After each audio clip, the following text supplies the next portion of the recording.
All right, hello everyone, and thank you for tuning in to the very first episode of Uncork Yourself. Uncork Yourself. Yeah. This is Steve Johnson, owner of Parallel 44 Vineyard and Winery, where we are at right now. What a beautiful day. And I'm Nate Stewart. So Steve, why don't you talk about the purpose of this series that we're going to be doing? I'm really excited about this because this is the start of something big. This is something I've wanted to do for a long time, which is to kind of really get people to understand the joy of wine. I really want to get to the genesis of why we love wine in the first place. And the title Uncork Yourself is sort of an analogy on wine, which is wine is all about discovering something, enjoying it, and sharing it. And just like ourselves, we should enjoy, share, and enjoy or discover different aspects of ourselves. So this is the perfect analogy to achieve that goal. What we want to focus on today is before you love something, you need to appreciate it. The notion of this comes from the New York Times wine writer Eric Asimov, but he made a very valid point recently in his book, which said, you know, we're too focused on being overly analytical about wine, and that you don't have to learn about something before you can love it. Rather, it's just the inverse. First, you love something, you fall in love with something, whether it's a sport, a hobby, your spouse, and then you learn more about the nuances and appreciate those things about them.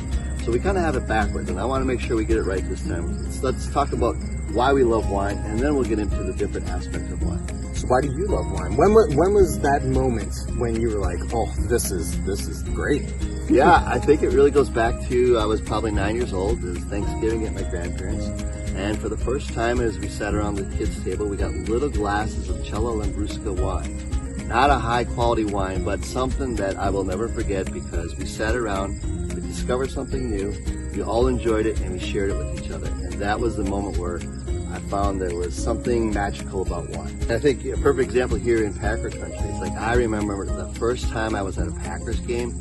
I don't think I was old enough to understand the rules of the game, but I will never forget walking through the concourse and seeing for the first time through that tunnel this green patch of Lambeau Field. And that was something that just took me back, and from there on, I was in love with Packers and football in general. To do us a favor, I would love to hear other people's stories of that first aha moment, whether it's when you fell in love with wine, your spouse, something else, because that's what we really want to generate, that passion, that joyful life where you discover something, you enjoy it, and you share it with other people. Yeah, and it's so easy. All you have to do is put it in the comments section, everyone. We want to know what was something that you loved before you really started to appreciate it even more. Steve, and I'm Nate. Cheers to the first episode of Uncork Yourself. We'll see you next time.